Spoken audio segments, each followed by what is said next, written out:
tahlil ini memiliki filosofis yang sangat mendalam. Iya, asalkan memang ya urutannya ya ada manusia tuh. Harus ada niat membantunya. Kemudian yang kedua harus rambut dipotong. Nah, berarti ada sesuatu yang dirusak.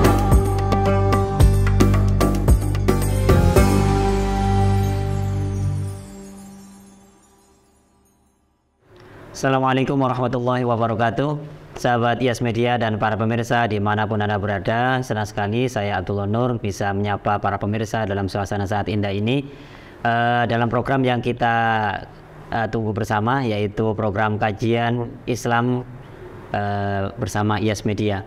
Sudah hadir di tengah-tengah kita, yaitu narasumber kita yang sudah tidak asing atau familiar di tengah kita, yaitu Ustadz Sholeh Romli. Terlebih dahulu kita sapa dulu beliau. Assalamualaikum Ustadz. Waalaikumsalam warahmatullahi wabarakatuh. Sehat Ustadz? Alhamdulillah. Ya, mudah-mudahan terus sehat, bisa bertemu di beberapa episode yang akan datang. Ustadz, ini ada beberapa pertanyaan berkenaan dengan teman-teman yang melaksanakan ibadah umroh, Ustadz.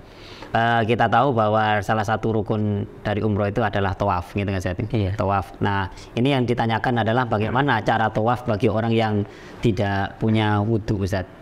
Itu yang pertama. Terus yang kedua, katanya tawaf itu bahu yang sebelah kiri harus lurus dengan Ka'bah, gitu kan Ustadz. Nah, ketika berdesakan secara otomatis tubuh ini kadang-kadang tidak lurus lagi dengan Ka'bah, Ustadz. Ini menurut pandangan fikih kita bagaimana, Ustadz? Menurut pandangan Ustadz? Iya, terima kasih. Berkaitan dengan tata cara tawaf, memang ada beberapa hal.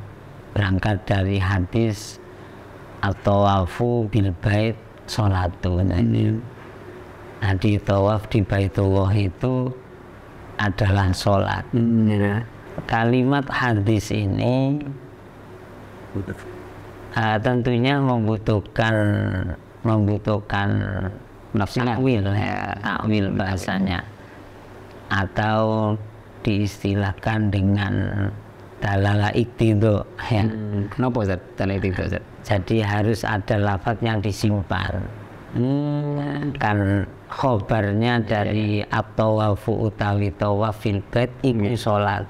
Jadi artinya makna atau arti dari hadis itu tidak sesuai dengan sesuai dengan lafadznya tadi ya, dengan artinya ada pengertian lain yang disimpan di situ. Iya, kalau sholatun itu dijadikan khobar dari at-tawafu, hakikatnya khobar ini jelas gak cocok dengan apa prakteknya menurut ijma ulama. Kalau memang tawaf itu adalah hakikatus sholah, kan gak cocok. Ya, tawafu utawi tawaf, sholatun juga sholat. Berarti tawaf itu loh sholat. Iya. Kan tidak seperti itu. Nah, kalau sholat persis kan bukan. Iya. Ya, oleh karena itu di dalam mazhab Syafi'i adalah ditakwil dengan tasbih. Utawi tawaf ing dalem bait iku koyok sholat. Jadi diumpamakan seperti sholat. Kalau iku koyok sholat dijadikan susunan tasbih dengan membuang adat tasbih dan wajah syabah, ya, dan memang sesuatu yang disamakan. Ya, dalam pembahasan tasbih balik yang bahasa balaghahnya, maka di situ wajah syabahnya apa? Ya, keserupaannya apa? Antara tawaf dan sholatnya apa? Disitulah di dalam mazhab Syafi'i keserupaannya itu di dalam wajibnya suci dari hadas dan suci dari najis. Oh ya. Nah, juga sama dengan sholat di dalam hal wajibnya menutup aurat, bukan di gerakannya. Jadi bukan lain-lainnya tidak. Jadi wajah syabahnya hanya ngambil 3 saja. Jadi iku koyok sholat ing dalem, di dalam hal apa? Wajib suci saking hadas lan najis, lan ing dalem wajib nutupi aurat. Oh ya. Itu adalah kemudian tentunya ada beberapa khilaf di dalam takwil ini. Kalau dalam Ghayatul Wusul itu masuk pada pembahasannya takwil. Kemudian tawaf yang jumlahnya ada 5 macam. Ada tawaf umroh, ada tawafnya haji yang disebut tawaf ifadah ya. Kemudian ada tawaf kudum ya, tawaf baru datang. Kemudian ada namanya tawaf wada yang pamitan dari Mekah. Kemudian ada tawaf sunnah. Nah, masih kita bicarakan tentang tata cara tawaf. Yang jelas tawaf itu adalah harus suci dari hadas dan najis. Kemudian harus menutup aurat. Mohon maaf saya putus dulu. Untuk yang tawaf yang jenazah sebutkan 5 itu sama semuanya, harus menutup aurat. Semuanya sama di dalam 3 hal ini, wajah sahabat tadi ya. Dalam mazhab Syafi'i tentunya. Kemudian ada perbedaan di dalam masalah niat. Tawaf yang sudah terkandung di dalam rangkaian ibadah haji dan umroh, yaitu tawaf umroh, ini tidak butuh niat. Jadi misalnya ada orang sudah nawaitul umrota wa ahramtu billahi ta'ala dari mikot, ya kemudian kan langsung datang ke Ka'bah untuk melaksanakan tawaf umroh. Nah, tawaf itu tidak butuh niat, langsung saja melaksanakan tawaf dengan setat dari Hajar Aswad ya. Karena mungkin barangkali sudah tercover pada waktu niat itu ya. Jadi itu tawaf yang tidak butuh niat, tawafnya umroh. Kemudian tawafnya haji yang disebut dengan tawaf ifadah. Ya, orang yang sudah nawaitul hajja wa ahramtu bihi lillahi ta'ala, itu nanti diantara manasiknya atau rangkaian ibadahnya itu ada tawafnya, namanya tawaf ifadah. Tawaf ifadah ini bagi yang hajinya itu haji ifrad ya, tawaf ifadah haji ifrad, berarti dari mikot dia langsung ke Mekah. Kalau dari mikot itu nawaitul hajjah ya, baru datang dari Indonesia, apakah ngambil mikot Bir Ali datang dari Madinah ataukah langsung dari Jeddah ke mana itu ke Mekah. Kalau awalnya itu nawaitul hajjah wa ahramtu bihi lillahi ta'ala, maka tentunya datang ke Mekah bukan tawaf ifadah karena belum wukuf di Arafah. Ya, maka tawafnya tawaf qudum. Lah, tawaf qudum dulu. Tawaf ifadahnya kapan? Nanti yaitu setelah melaksanakan wukuf di Arafah, karena masuknya waktunya tawaf ifadah itu adalah nisful lailnya Lailatin Nahri. Jadi malam hari raya. Ya, itu namanya tawaf ifadah, itu tidak membutuhkan niat. Kemudian tawaf, mohon maaf Ustaz, kalau yang kudum tadi butuh niat. Ya, tawaf kudumnya butuh niat ya. Tawaf kudumnya butuh niat. Jadi meskipun dia di mikot sudah berniat haji, iya, karena bukan tawaf kudum bukan bagian daripada haji itu tadi hajinya, tapi yang ifadah itu tadi yang ifadah ya.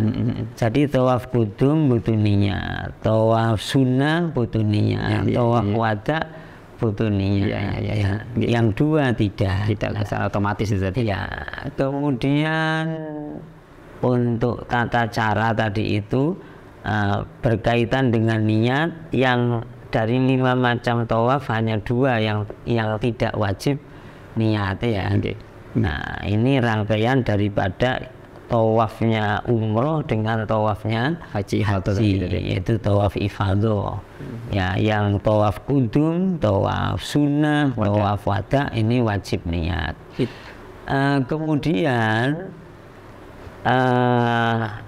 berkaitan dengan memang tata cara di dalam mazhab Syafi'i itu harus muternya harus ke kiri kan itu ya, harus ke kiri sehingga pundak ini adalah harus lurus ke Ka'bah begini, ke Ka'bah.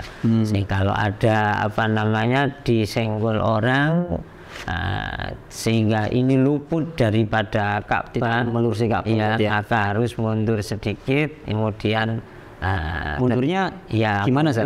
Mundur sedikit yang tadi itu yang untuk ketendang orang ketendang tidak mengarah ke Ka'bah tadi itu. Ya itu di mazhab Syafi'i. Ya kalau memang kesulitan betul, ya memang ada khilaf. Ya walaupun luput itu ada, tapi kita usahakan jangan ke khilaf dulu ya.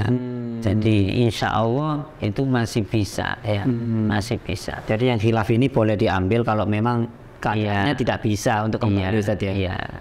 Kemudian untuk batal di tengah-tengah tawaf, ini kalau kita melihat di kitab Majmu' Syarah Muhadzab itu orang batal tawafnya di tengah-tengah, di mana namanya tawaf itu adalah 7 kali putaran. Ya namanya tawaf ya 7 kali putaran.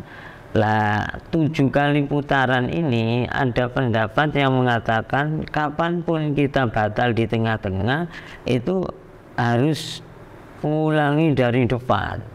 Jadi harus kalau memang batal wudhunya ulangi dari depan, harus wudhu lagi Ustaz?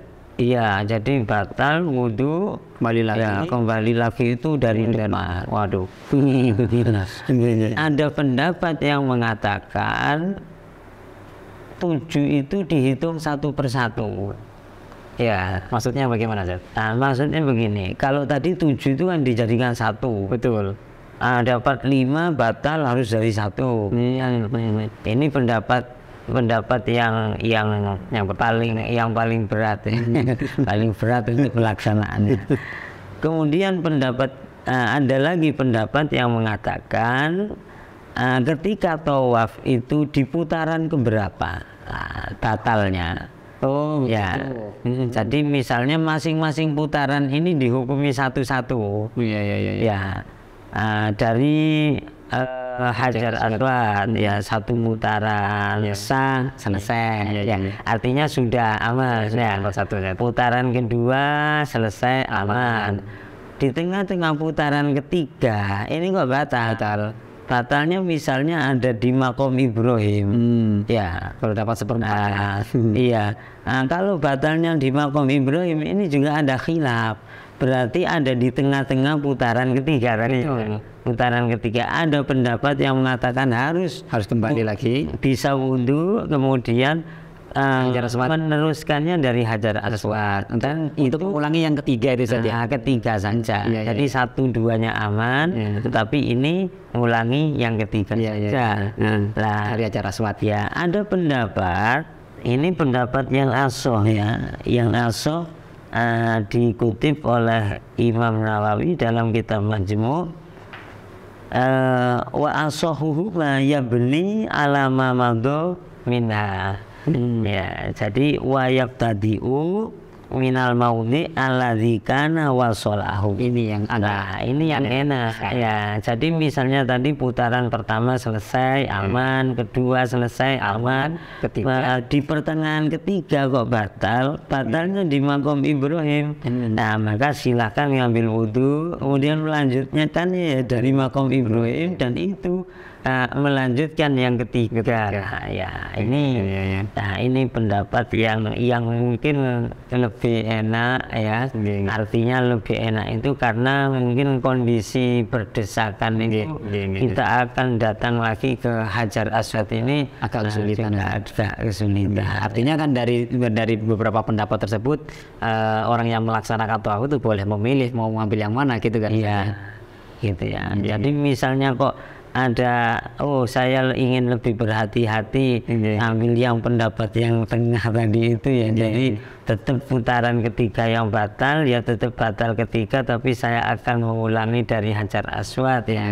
Ya mungkin silakan. Itu ada juga pendapatnya. Tapi memang harus punya wudu Ustadz ya, harus memang punya wudu. Iya. Atau memang harus mengulangi gitu Ustadz ya. Iya. Wudunya harus lagi. Oleh karena itu kan wudhunya biasanya rata-rata itu menggunakan wudhunya mazhab Hanafi.